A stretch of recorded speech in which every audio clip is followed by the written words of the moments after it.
Good afternoon and welcome to afternoon's edition today, and we are very deeply sorry for the technical glitches that has been fixed now. And just before now, I did stated that today we are going to be discussing issues that pertains to the challenges we are facing in Nigeria today. And if you remember very well, on May 29, 2023, Senator President Bola Ahmed Tinubu mounted the saddle as President of the Federal Republic of Nigeria. The major decision taken since his assumption of office is that of the removal of fuel subsidy, which in turn has affected the majority of the people across the land. In resolving some of these current issues by President Bola Ahmed Tinubu, his budget of renewed hope has shown that the federal allocation to lawmakers, judges, the Independent National Electoral Commission, and 7 others is set to increase by about 39.66% in the 2024 budget, and the 1.38 trillion. An analysis of the 2024 budget proposal has shown that this is part of his plan to really address some of the challenges that we face. So this is as the federal government increased statutory transfers from 985.49 billion in 2023 to 1.38 trillion in 2024. And according to the data from the breakdown and highlight of the 2024 executive budget proposal, in 2024, the statutory transfers, which are payments made to government institutions required by law to receive their funding first from the Federation account before others, will go up to about 13.45% of the total non-debt recurrent expenditure of the 10.26 trillion the government intends to spend in 2024. So far, that is from January to September this year, the federal government has spent about 711.36 billion on this transfer, which is 15.04% of its total non-debt and recurrent spend. The breakdown for statutory transfers in 2024 is as follows: that the National Judicial Council will be having about 165 billion naira. Niger Delta Development Commission will be having 324.85 billion naira, and Universal Basic Education Commission will be having 251.47 billion naira. While the National Assembly will be having 197.93 billion. The Public Complaint Commission will be having 13.69 billion, and the Independent National Electoral Commission 40 billion. National Human Rights Commission 5 billion, and Northeast Development Commission with 126.94 billion. Basic Healthcare Provision Fund will also have 125.74 billion naira, and National Agency for Science and Engineering Infrastructure, which should go up the amount of 125.74 billion. So the amount to be spent on these agencies is 33.76% more than the amount allocated for out of 1.33 trillion, and 4.55% more than the 1.32 trillion allocated for infrastructure. So the rise in the cost of servicing this agency is despite the decline in macroeconomic environment punctuated by the pains of the citizens and declining government revenues. So it also underscores the high cost of governance in the country, where he highlighted that the budget was prepared against the backdrop of continuing global and domestic challenges, with increasing fiscal risks following weaker than expected domestic economic performance and structural issues in domestic economy. So, meanwhile, the presidency and the Secretary General of the SGF office will get roughly 186.12 billion for salaries and other recurrent expenditure. This is 6.46% decline from the 198.14 budgeted for both agencies in 2023. So the total budget for 2024 would be 27.5 trillion, with the lion's share going to defense, security, education, and infrastructure. While presenting his budget to a joint session of the National Assembly, the President Bola Ahmed Tinubu administration disclosed that the federal government would have limited resources to fund its budget and intends to explore public-private partnership arrangement to finance most of its infrastructure project.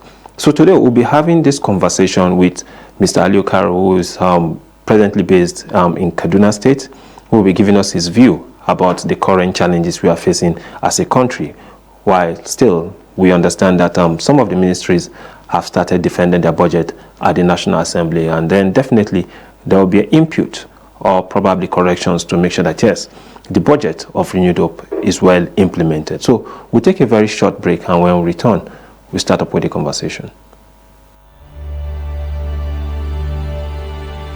The welfare of millions of people for generations to come may be affected by Corporation, owners and operators of ASO Radio 93.5 FM Abuja, ASO Television DSTV Channel 392, Star Times Terrestrial Channel 127, Free TV Channel 507, People's TV Channel 285, and UHF Channel 38. Welcome back from that break. We definitely apologize for the delay in the commencement of the program. Initially, where we had issues with technical glitches, just trying to make sure that yes, we have a stable system where we can easily communicate to enlighten viewers on the program. So good afternoon, Mr. Aliyu, and welcome to the afternoon edition. Good afternoon, Isano. It's nice having you today on this program, and it is very, very important that yes, we have this conversation today looking at the happenings in the country. And looking at this situation, just recently the president presented budget at the National Assembly. And what is your take with respect to the budget the president presented at the National Assembly? Well, looking at the contemporary challenges in Nigerian context, we have a lot of things to worry about, starting with the allocation of the budget, which is of significant value to that budget, which lay much emphasis on security. This cannot come with, this come always with positive and negative implication for a nation. Here are some potential ways this decision may impact Nigerians. Starting with the positive aspects, which is to enhance national security. This budget increase, that is the increased budgetary allocation to security, can potentially lead to improved law enforcement, military capabilities, and intelligence gathering. This may contribute to better handling of security threats, including terrorism, insurgency, which we nickname it as banditry, and other forms of criminal activities.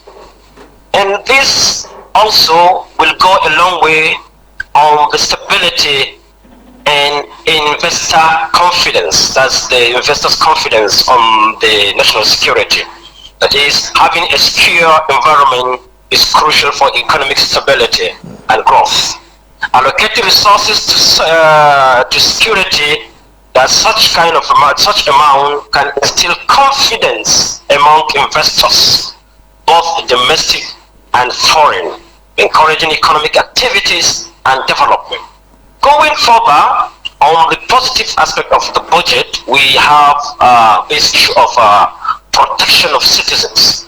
A well-funded security apparatus can enhance the protection of citizens, ensuring their safety and well-being.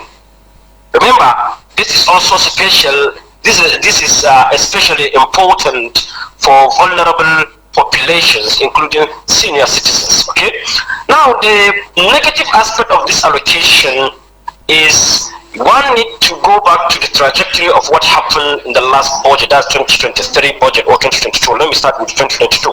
Have we managed to apply, to actualize all the budget? Remember, budget is just an assumption, what the government is having in mind that might come their way.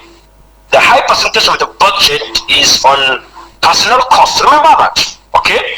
We have this issue of resource allocation. While prioritizing security is essential, and overemphasis on the security budget may lead to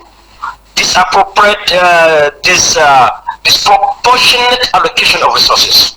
This could potentially result in neglecting other crucial sectors such as education, healthcare, and infrastructure, which are also vital for long-term national development.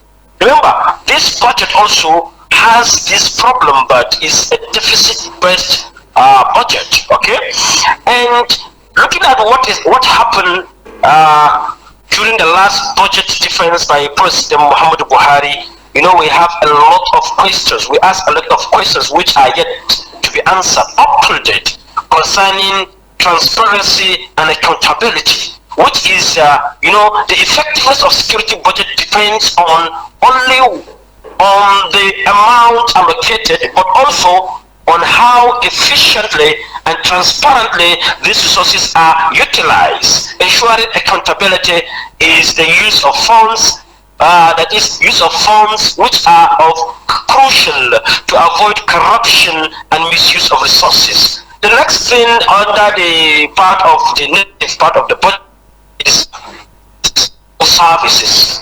Okay. Knows that security is of paramount value to any nation that wants to stand. Okay, it is essential to strike a balance with other social services. Neglecting sectors like education and healthcare can have long-term consequences for the well-being and development of the population. Okay, and summing up all these things, okay, allocating a significant portion of the budget to security can be a positive step if done judiciously, with a focus on improving the overall safety and stability of the nation. Okay. However, I would like to come in here because Okay. I just want to make sure that we have a straightened discussion or conversation on this. If you check the budget properly, we have security and defense coming first, and then followed by education, and then we have the issue of infrastructure, health, and rest. That is the order in which they prioritize the budget. So education is also at the top of the budget. So stating that no attention or much attention was not given to education actually is not correct. So just to clarify that aspect of it. Okay, when you are talking about much emphasis was given to security and education, then you need to ask questions. There are questions we need to ask always about this kind of things. Is what the government allocated to the budget, is it going directly to improve education, which has to do with current implementation of digitalizing the educational sector, or are we just talking about just having the budget, the highest percentage of the budget going on personnel cost or administration? These are the questions we need to ask. This budget, it needs to be well clarified that if it's going for the educational sector, you need to understand we have how many sectors, how many segments do we have in educational system, starting with the tertiary, coming to the polytechnics, and this all these colleges of education, from there to secondary education and the primary education. Then how much is allocated to each every sector? And looking at that, what about the training of the training of the staff in all aspects? What are we doing? Are we allocating the highest percentage of the budget to administration, or to the workforce, or to the system? These are the questions we need to ask. Okay? Yes, I'm listening. Okay. You see, that was the reason why I was trying to with a focus on improving the overall safety and stability of a nation. And we know that in every administration, it's of crucial for the government to maintain a balanced approach. You get what I'm saying? That was the reason why I was making emphasis on that of the emphasis on security and that of education.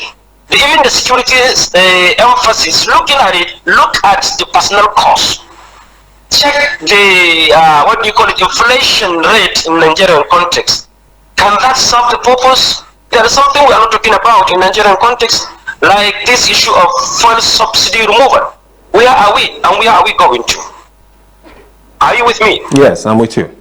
So that was the reason we were talking about balanced approach, considering the needs, okay, of various sectors to ensure holistic development and address the diverse challenges facing the country. Okay, most especially this issue of transparency and accountability is one of the things that need to be considered much on this 2024 budget, which everybody knows that we are having one serious problem with that. So with respect to all you've stated now, yes. and there are so many other sectors that people do feel that yes, attention should have been given much to, but then with what was apportioned for national security, as defense and the rest, you discover that if we have a system that is secured, many things can thrive in it, because people were raising their voice with respect to agriculture not having the light of the day as expected, just like we used to have in the previous budget from the previous administration. So are you concerned that places like agriculture are not seen in the top 3 or top 4? You see, what people fail to understand concerning this issue of budget allocation, that agriculture is like it was left a little bit behind.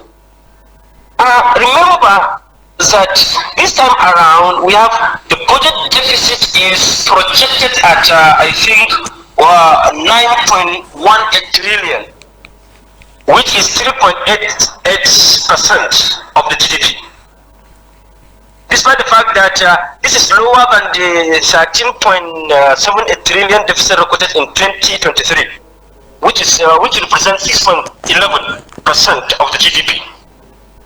Remember, the deficit will be financed by new borrowings, which is estimatically going to be like 7.83 trillion, which is so massive. Okay. And remember, from the budget, you will discover that they said 298.49, I think, billion is coming from privatization. What do we have on ground to privatize anymore? Is it the refineries? Okay. And this is just an anticipated privatization process. Okay. And 1.05 trillion, I think, thrown down on multilateral and bilateral loans, okay, for specific developmental projects. You see, these are the kind of things that we need to consider. When the president said this, we need to think ahead, and we need to have a rethink. What makes Buhari's administration to be so? This is what I have been always challenging, this issue of renewed hope. When you say renewed hope, are you trying to tell us that you're going to continue from where Buhari has stopped? No. If that's the case, there's a problem. But if you say that we are going to use all the machineries that Buhari used in order where he succeeded, we continue from that aspect. Where he failed, hopefully then we start thinking on what to do next, like this issue of economy. And the economical aspect, which is of paramount to any nation that wants to thrive in nature, it should be. We shouldn't just sit down and be thinking in a myopic manner. We should be thinking positively and in a realistic term that we need to achieve this at social time. Are you with me? Yes, I'm with you. So the president, however, noted that the government is challenged when it comes to funding. About him, in view of the limited resources available through the federal budget, we are also exploring public-private partnership arrangement to finance critical infrastructure. How? From the budget, if you look at it critically, you see that this Port and Ibadan Express, how much was allocated to that? These are kind of things we need to ask. So, if really they can use what they have positively, and we need to ask questions. Has Buhari left a good economy for us to inherit? What we inherited, the economy was a collapsed economy. Everybody knows that. And now the government should start thinking of a way that they are going to instigate a way or a manner that they are going to rejiggle the economy in a different direction, in a different perspective, in an idealistic and realistic manner that is going. We are going to achieve that vision that they are always trying to tell us. Okay? But don't you think they've already started in that direction? Because if you remember last year, as at this time last year, you know the issue of the money crunch, the issue of the poor circulation of hard cash in the economy, and that crippled so many businesses, most especially the small medium businesses. So in this particular case now, we are having a reverse direction where we have the money still flowing in the economy, just that people are also complaining that, oh, it is not as it used to be earlier before now that we are already in December. So don't you think the government has actually taken a renewed step, not minding the fact that, yes, there are issues? Definitely they minded the fact on what had happened in the past, and they are learning from what had happened in the past and charting a new course for the emancipation of the Nigerians. Well, you see, you are seeing it from that aspect. And this issue of money hoarding or money, this Naira stuff that they are doing, is you need to know the politics behind all this money hoarding, other stuff like that in Nigerian context. Each and every action and inaction of the government has a politics behind it, unless you don't know. If you have an insight on what is happening, you can simply analyze the situation correctly. Looking at the economy, let's go back to the budgets. Let's recap the budget more in a manner.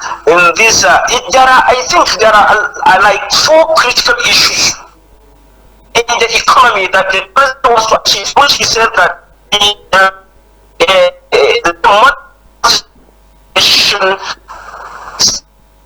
job economic growth, one, and he also talked about the macroeconomic stability, which has to do with physical and economical, okay? And he said that he's going to have a better investment environment. And also he talked about, he said that he's going to enhance human capital development. All these things are of paramount importance in any economy that want to thrive. Now, looking at the currency, let me use Naira inflow, Naira scarce. If you look at what the people in diaspora are doing in order to salvage the economy of Nigeria, you need to give them a kudos. When they send money to this country, and the negative part of it is when they send the money to the country at this juncture, definitely they need to change the money to the Naira, and you don't have the Naira to give the people to make money in circulation, which is going to create an inflation. And all these things need to be considered as a nation, and it's not a one-man affair or one sector affair. It's a collective and individual effort in order to see that we salvage this country. We have no other country than Nigeria. Nigeria is the only country we have. And wherever you think that you can get a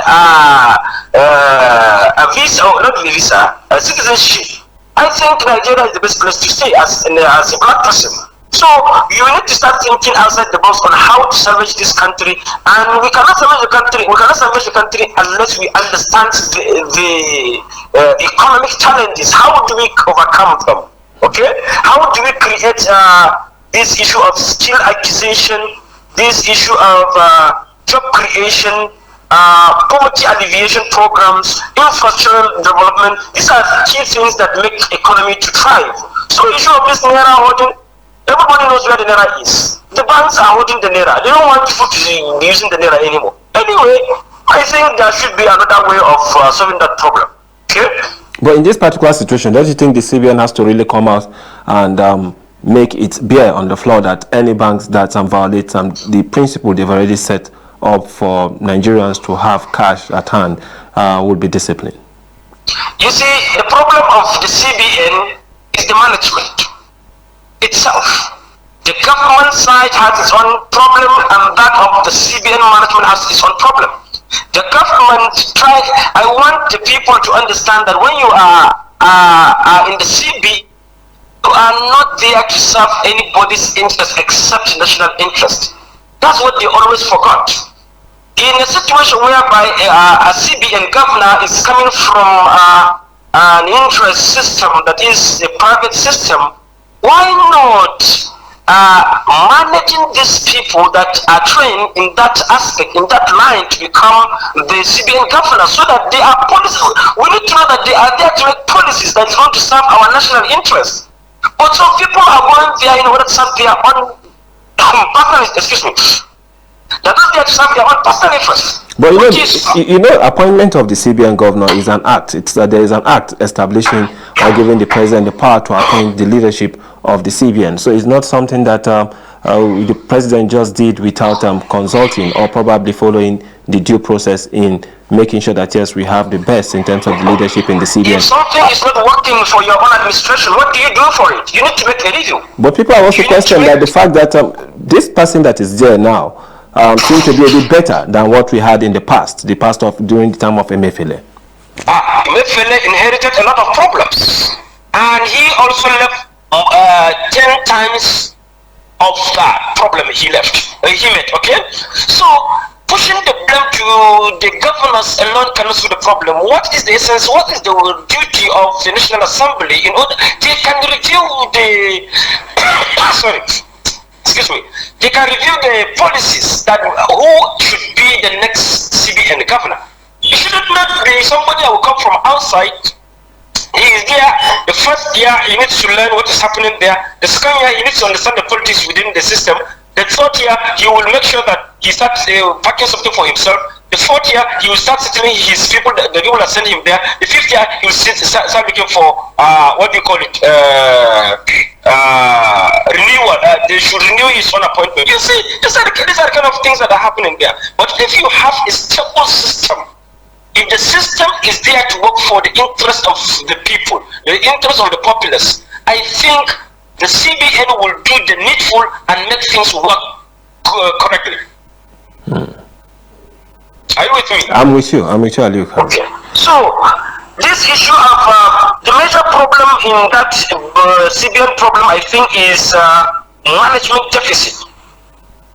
And this issue of how to manage this kind of situation is very difficult in any nation. So we need to start thinking, how do you make it work again? It will work if we have a very good person with a very good sincerity of purpose. If the sincerity of purpose is there, we can make it. We can do it. There's nothing new in making things work.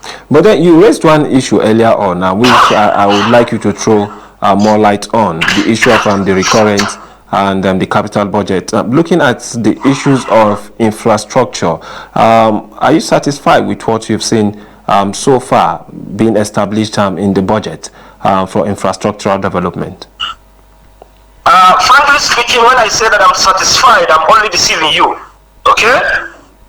There are things that you know that they can work. Now, if you say that you allocated this social amount to this ministry, why not you tell us that specifically this is what you are allocating to this? This is what you are allocating to administration of that ministry. This is what you are allocating to Sorry. Excuse me. This is what you are allocating to this project that have started, you have started and you have not finished. Now remember, because of what is happening, the economy is going down. And excuse me, I'm having kata. I'm sorry for that. The economy is experiencing a hurdle. And that hurdle, remember, I told you about this issue of subsidy removal.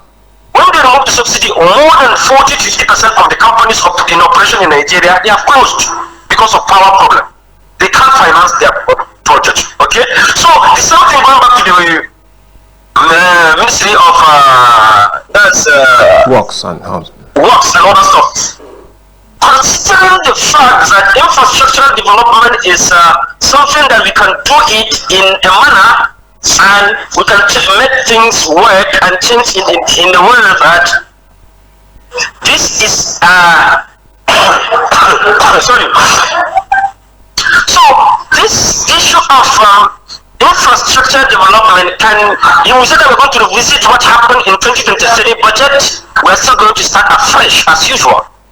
And when you allocated 5 billion for a particular project, then you are to review the project. You are going to allocate more than 7 or 8 at this temporary economic challenges we are suffering from.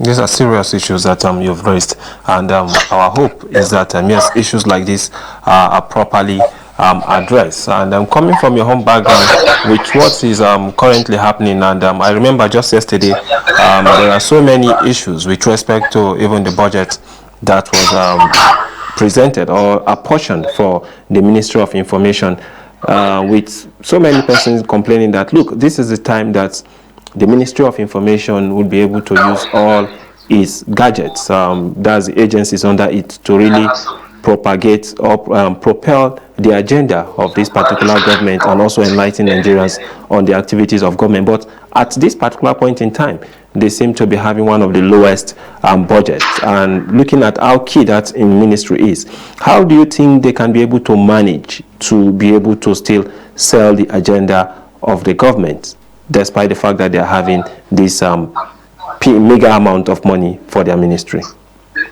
Okay, well, concerning this issue of meager budgetary allocation to the Ministry of Information can have several implications for the dissemination of information to the public. Here are some potential effects and considerations. Okay, starting with the first one, which is impaired communication infrastructure. Okay. Yes. Can you hear me? I can hear you loud and clear. Okay, and a limited budget may restrict the ministry ability to invest in modern communication infrastructure and technology. This could affect the efficiency and reach of information disseminating to the public. Okay, and the second aspect is reduce outreach and public awareness, which is of something of concern to each and every concerned citizen.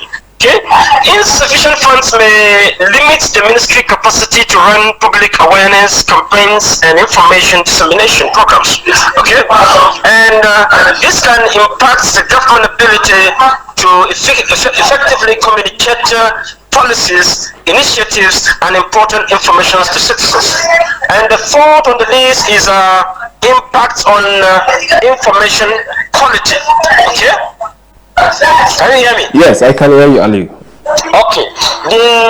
What we're talking about that impact of information quality, while the next is there's going to be a serious challenge in media engagement, and something we're going to have public perception and trust is going to be endangered.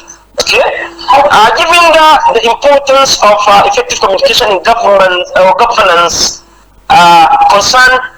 All these things are of paramount importance that the government needs to look into it and make they should revisit the issue and think of what to do next, please. Okay. Just on the final note, what is your take? Despite the fact that you've stated so much, and what should be the major target, at least for the first, from January 1st, definitely we should start expecting so many government programs and policy being implemented. And now that we are moving very close to the festive period of Christmas and New Year, what should Nigerians gear up for as we move into the festive period and also the New Year? Just your final thought. Okay, well, concerning that, I think, like the way an African talk, he said we should keep on praying. Let's keep praying, and let's keep praying for the betterment of this country we call ours. It's the only country we call ours, so we should stick to that. Okay. Thank you so much, Ali Karo. I'm calling from Kaduna State, who joined us to also make his view heard today on the program, and we pray and we hope that yes, some of the issues that he raised are properly taken care of, and then Nigerians should be able to enjoy and have that breathing space for them to carry out their activities, most especially with these insufficient funds, cash available for Nigerians to be able to do one or two business. These are critical issues that needs to be addressed. So this is how far we can go today on the program. My name is Isanu. Have a wonderful day and stay blessed.